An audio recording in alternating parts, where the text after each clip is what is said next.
A black man was relaxing in his own backyard when a white neighbor accused him of trespassing and called 911. What the officers found and what the cameras recorded flipped the whole neighborhood upside down. Deandre Wilkins was tired, not exhausted. The kind of tired that settles in your bones after a long work trip when you're just craving quiet. He pulled into the driveway of his single-story home on Echo Street in Bakersfield, California. It was a little past 1 p.m. on a Thursday.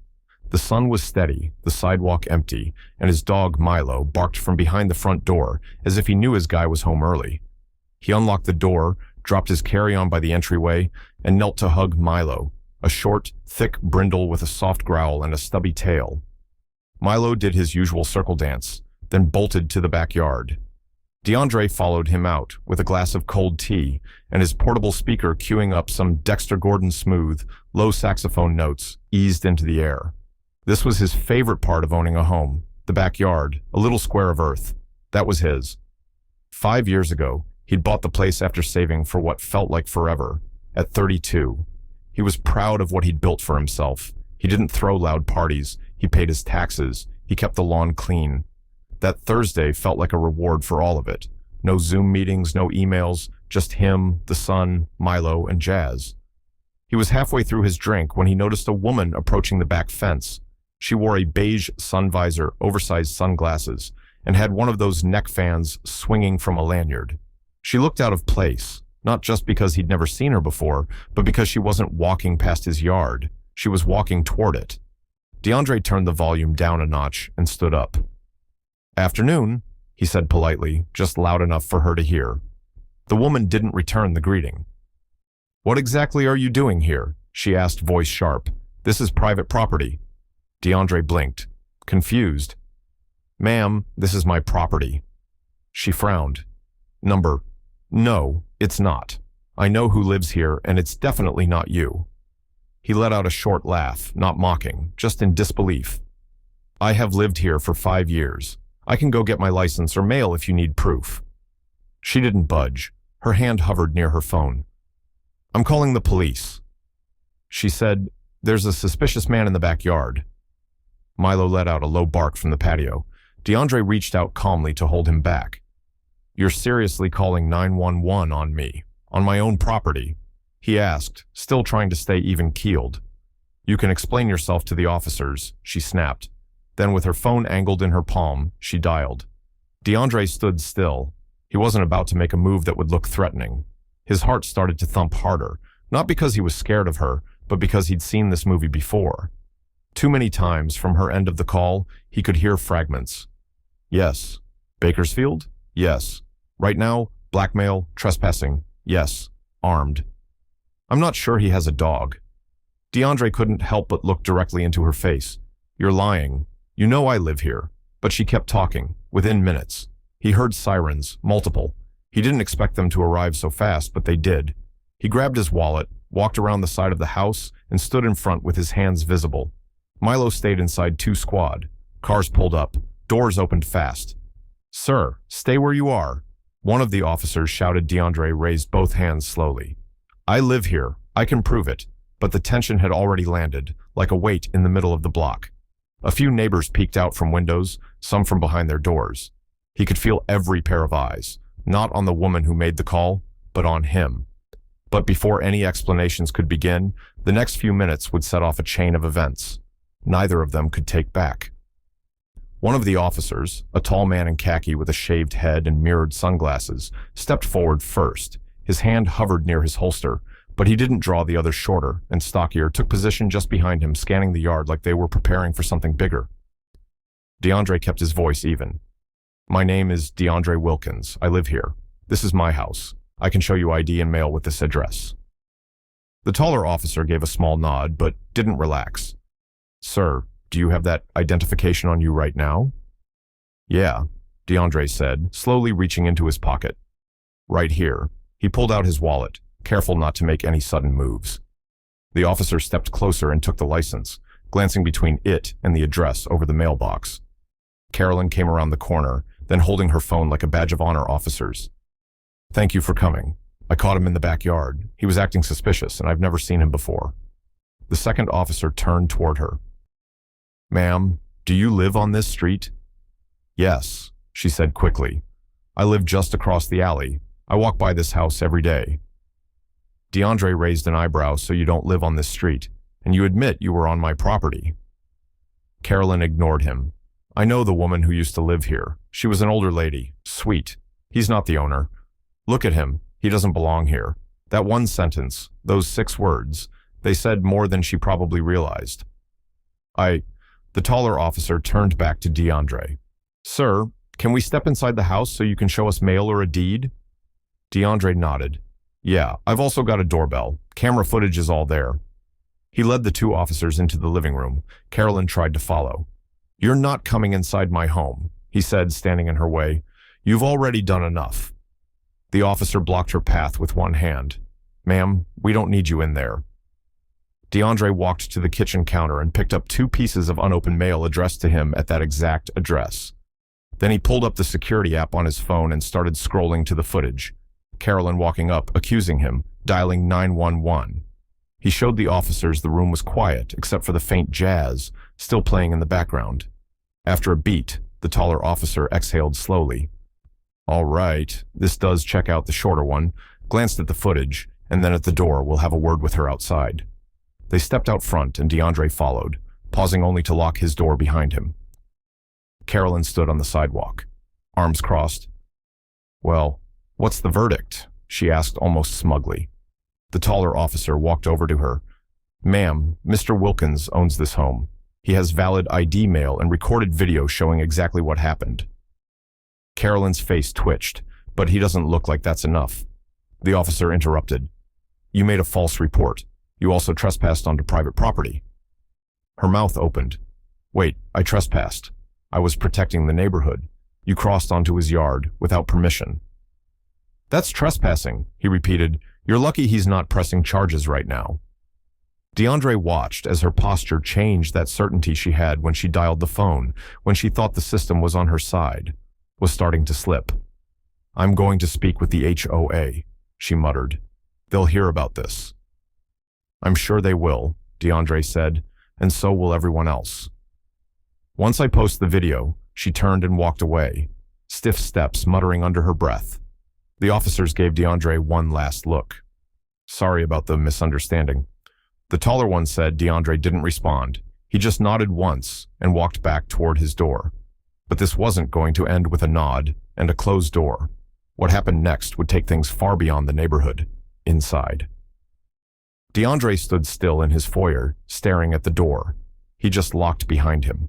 Milo came padding up, ears low, sensing the shift in energy. Deandre bent down to pet him, his fingers pressing into the thick fur like he was grounding himself. His hands were still warm, not from the heat, but from adrenaline. He grabbed his phone again and rewatched the doorbell footage. It was all there, the tone in Carolyn's voice, the way she looked around, like she was waiting for backup, the way she stepped into his yard, like it belonged to her. Even the moment she called 911, her voice steady, accusing, and full of certainty, and that last part where the officer told her she was trespassing, priceless. Deandre uploaded the footage to the cloud, saved a copy to a USB, and then sat down. He didn't know if he was going to post it, not yet, but he wasn't going to let it sit in silence either. That night, he called his sister in Fresno. "You're not going to believe what happened." He said he told her everything. From the moment Carolyn appeared to the way the officers questioned him, like he was an intruder in his own home. "You recorded it, right?" she asked. "I did all of it. You need to post that.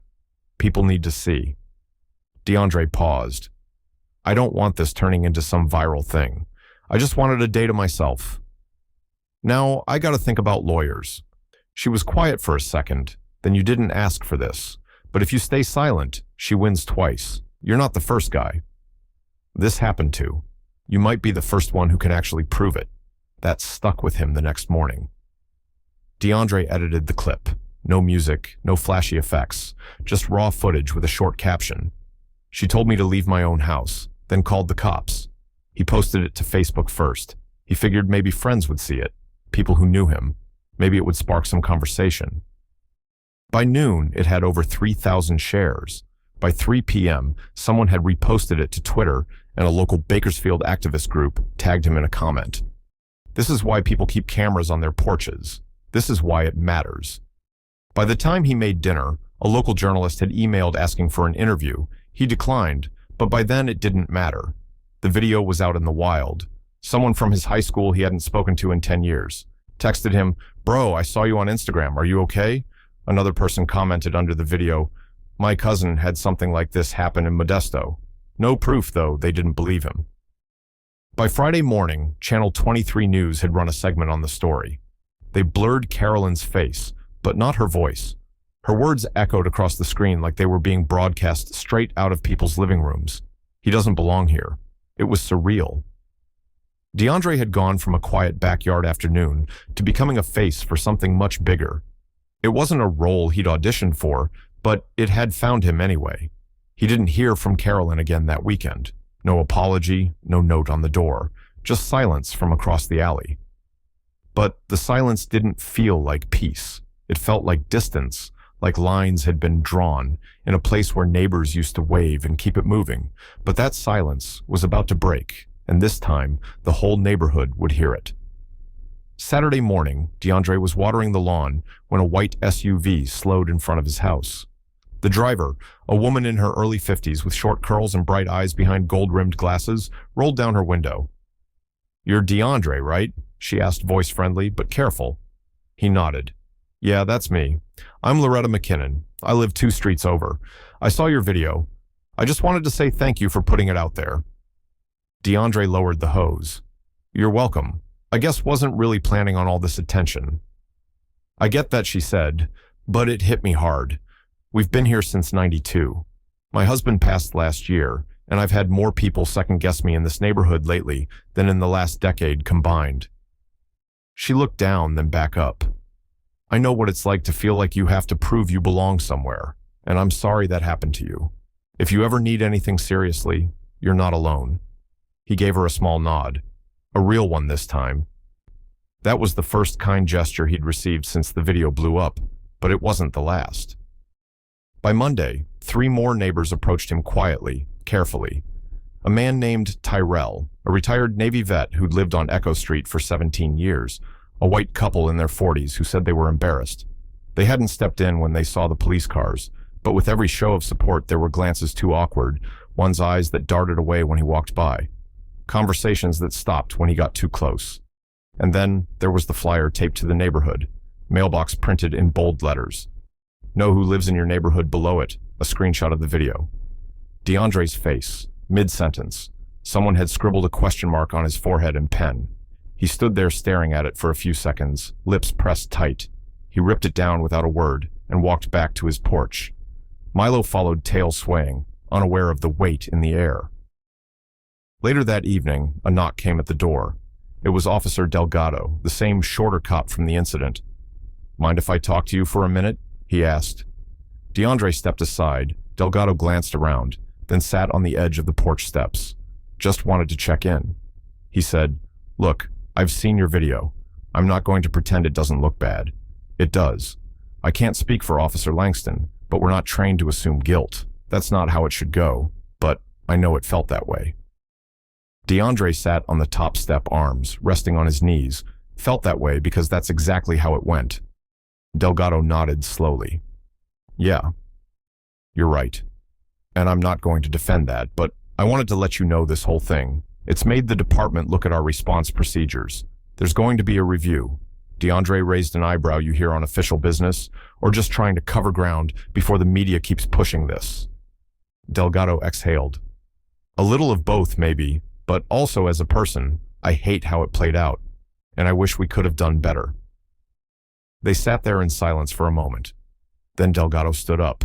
"One more thing," he said, reaching into his pocket. The department got a letter, anonymous, same handwriting as the mailbox flyer. "They're treating it seriously." He handed over a photo of the letter, blocky all caps. "This neighborhood doesn't need troublemakers." Deandre stared at it.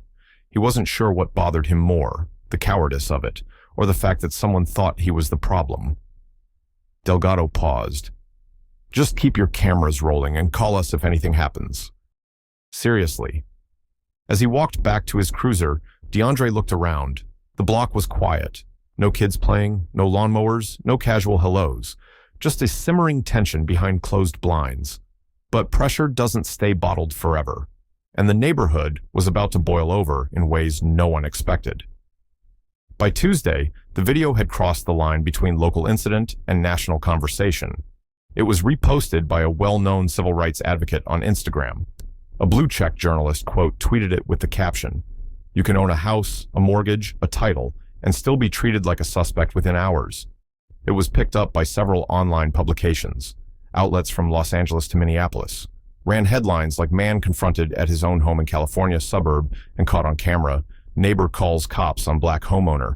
Deandre didn't ask for this. He didn't want a movement, didn't want news vans, but that didn't matter anymore. The story had taken on a life of its own. He started getting DMs from strangers. A woman in Nevada wrote, "I've lived in my house for 12 years. My neighbor still introduces me to people like I'm new. Thank you for speaking up." A young guy in Tulsa messaged, "They told me I looked out of place in my own neighborhood after I went jogging." This hit home, man. Even a man from Connecticut wrote, "White guy here. I watched your video 3 times. I can't lie. 5 years ago, I might have thought like her, but now I see it. I see what you're dealing with. I'm sorry." Every message added weight to something Deandre hadn't asked to carry. He wasn't a public figure. He wasn't trying to go viral. He was just trying to enjoy a day off in his own damn backyard. The tipping point came on Thursday. That's when Channel 12 sent a crew to Echo Street. A young field reporter knocked on his door with a mic and a camera operator in tow. "Mr. Wilkins, I know you haven't done interviews, but this story matters. We're doing a piece on racial profiling in suburban neighborhoods. Would you be willing to share your side on camera?" Deandre hesitated, not because he didn't have anything to say, but because he wasn't sure if people would really listen. Then he thought of Carolyn still walking around the block, like she hadn't done anything wrong, still carrying herself with that same air of certainty. He stepped out onto the porch. "I'll give you 5 minutes that evening." The clip aired. Deandre stood there, plain clothes, speaking clearly. No anger in his voice, just tired. "Truth, I didn't yell. I didn't threaten. I didn't trespass. I sat in my backyard and listened to music. That's all I did. And for that, someone saw me as a threat." The segment aired during prime time. By morning, his phone wouldn't stop buzzing.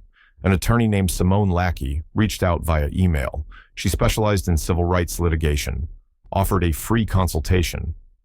"I'm not saying you have to sue," she wrote, "but what happened to you wasn't just wrong. It was illegal."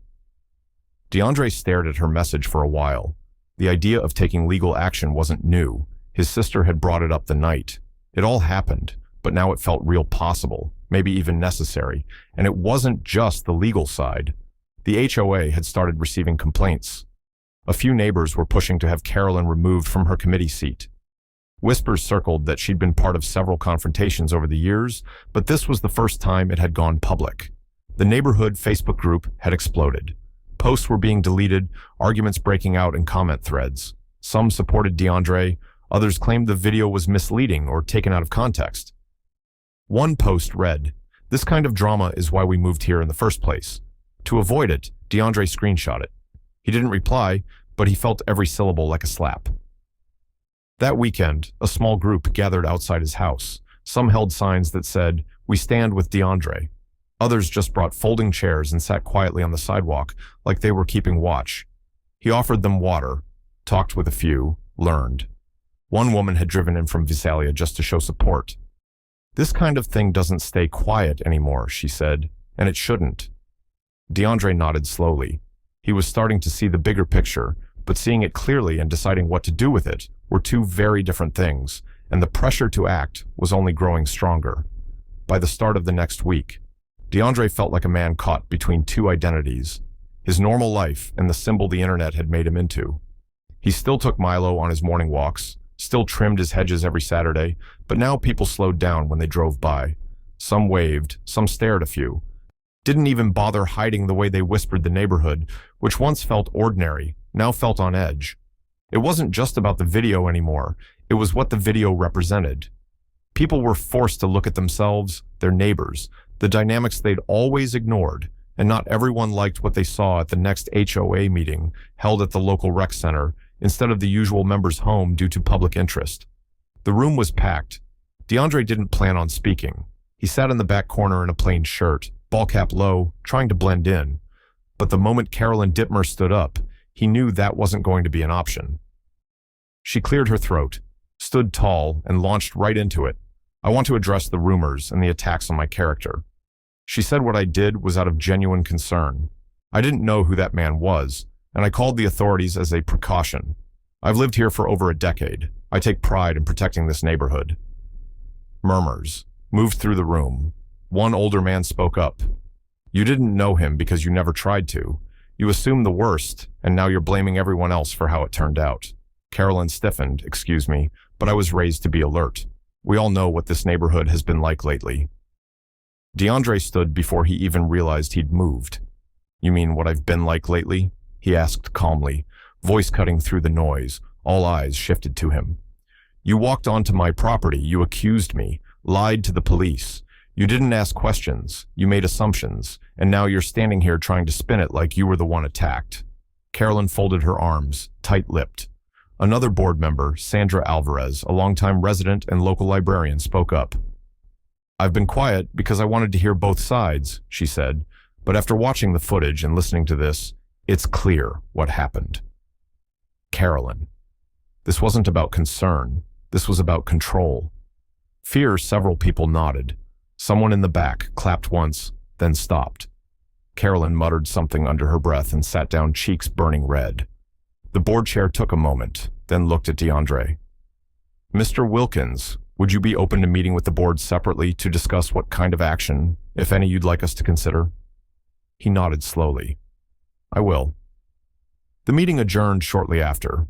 Outside the rec center, a small group gathered near the parking lot. Deandre recognized some faces, neighbors who'd always waved politely, never said much beyond that. Tonight they were talking. A man named Wesley, retired, usually reserved, walked over to him. I'll be honest, Deandre, I used to think that stuff didn't happen here, thought it was all just internet drama. Then I saw that footage, heard what she said, made me sick. Deandre appreciated the honesty. Thanks means a lot. Wesley paused. If you ever want to speak to the neighborhood association, not just the board, let me know. Some folks want to hear from you directly. He hadn't thought of that back home. He paced the living room. Could he really become that guy? The one who stands up, speaks out, and changes minds? It wasn't just about him anymore.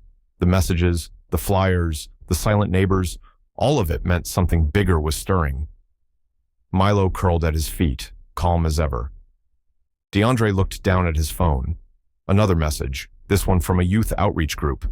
They wanted him to come speak at a local high school.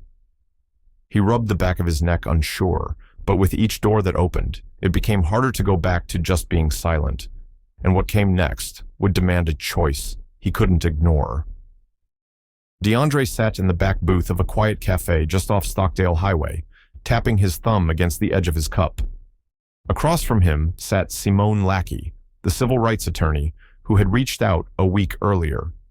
She had that sharp, attentive look. Lawyers seemed to master, but her tone was calm, measured. I know you didn't plan on becoming the center of all this, she said, but what happened to you was real.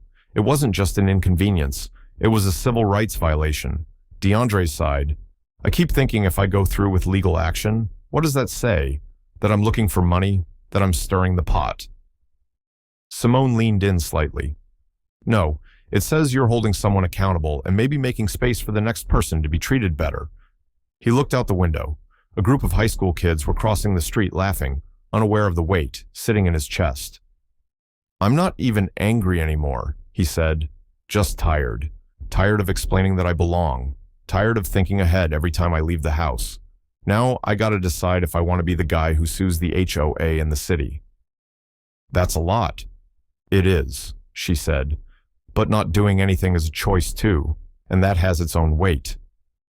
Back home, the neighborhood seemed quieter than usual, not the peaceful kind, just muted, like everyone was waiting to see what Deandre would do.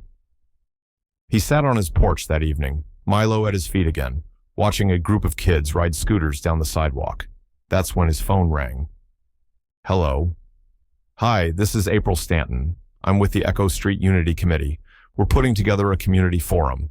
Some residents felt like now might be a good time for honest conversations. We'd love for you to be part of it. Just talk, nothing formal. Deandre hesitated. Is Carolyn going to be there? A pause. She was invited, but she declined. He figured she would. I'll think about it. He said, of course, no pressure. It's this Sunday evening at the old community church. We're just trying to build bridges. When Sunday came, he parked in the back of the small brick church off Bernard Street. Rows of folding chairs were set up inside. No pulpit, no microphones, just people, maybe 50 or 60 neighbors. Some he knew, some he didn't. Sandra Alvarez gave a brief welcome, then opened the floor. Deandre didn't raise his hand at first. He listened. A few people shared stories, some about their own experiences with judgment or silence, some about how they never thought something like this could happen right on their street. When a young woman stood up and said, I never knew what microaggression meant until I saw that video. He finally cleared his throat. I'll say something, he said, all heads turned. He stood slowly and walked to the front. I didn't post that video to start a fight. I just didn't want to be erased. He began, I've worked hard to be where I am. I bought that house with my own money, and I got accused of being a criminal because someone didn't recognize me, didn't want to recognize me. He looked around the room. This isn't just about Carolyn. It's about how fast people are to believe the worst when someone doesn't look like them. How easy it is to pick up the phone before asking a single question. Some folks nodded. A few looked down. I'm not perfect. I've probably made my own assumptions in life. If this situation taught me anything, it's that silence can be louder than words. So I'm speaking. A few people clapped softly. Then others joined in after the meeting. Several neighbors came up to him. Some shook his hand. Others just offered a quiet thank you. He walked back to his car, feeling something he hadn't felt in weeks: clarity. He still didn't know if he was going to sue, but he knew this. He wasn't going to shrink himself for anyone. Not anymore. But standing tall comes with a cost. And the final choice would define more than just his own story. Word about the community forum spread fast. Not because it was advertised, but because people talked. The ones who showed up that night left with something they hadn't expected. A story that stuck with them, a face they could no longer ignore. The next day, Deandre received an email from a history teacher at Bakersfield High. My students saw the clip from your speech. Would you consider speaking to our senior civics class? They're having a hard time believing these things still happen in 2025. Your story might make it real for them. He stared at the message for a while. He hadn't expected any of this, but slowly, piece by piece, it was becoming clear that staying quiet wasn't an option anymore. So he said, yes. The classroom was warmer than he expected. Sunlight poured in through half-open blinds. The students looked half-interested at first, some yawning, some glued to their phones, but when he started talking, their eyes lifted. I'm not a politician. I'm not an activist. He told them I'm a guy who went home to play jazz in his yard and ended up being told I didn't belong on my own property. He told them about the phone call, the police showing up. The mail, the camera, the way silence can sometimes feel like violence too. One student raised her hand. Do you think she really believed you didn't live there, or was she just pretending? Deandre thought about that for a second. I think she believed what she wanted to believe. That's the dangerous part. People don't always see what's real. They see what makes them feel in control. Another student leaned forward. What would have happened if you didn't have a camera? Deandre didn't answer right away. That's a question I've been asking myself ever since, and honestly, I don't know, but I do know I wouldn't be standing in front of you. The class went quiet afterwards. A few of the students came up and thanked him. One kid shook his hand and said, I'm going to ask my dad some real questions tonight. That stayed with Deandre back at home. He found a letter taped to his door. No stamp, no name. Just a note written in careful cursive. I watched your speech. I didn't clap that night because I didn't know how, but I'm learning, and I'm sorry. A neighbor. He stood there on the porch, letter in hand, staring out at the street. It looked the same, but it felt different. Now, not healed, but shifting. Later that week, Simone called him again, just checking in. She said, any thoughts about the legal side? I'm thinking, he replied. But I also think there's something more powerful than just dragging someone through court. Simone paused. Like what? Making sure they can't ignore it anymore. Not just Carolyn, all of them. The people who thought what happened was okay, or didn't think about it at all. He'd started keeping a notebook, every message, every story someone shared with him, since the video went public. He wrote it down, and as the pages filled, he started to see a pattern. This wasn't rare, this wasn't a fluke. It was just the first time someone caught it on camera and refused to back down. A month after the incident, the HOA sent out a community-wide announcement. Carolyn Dittmer had stepped down from her role, no explanation, just a brief formal notice.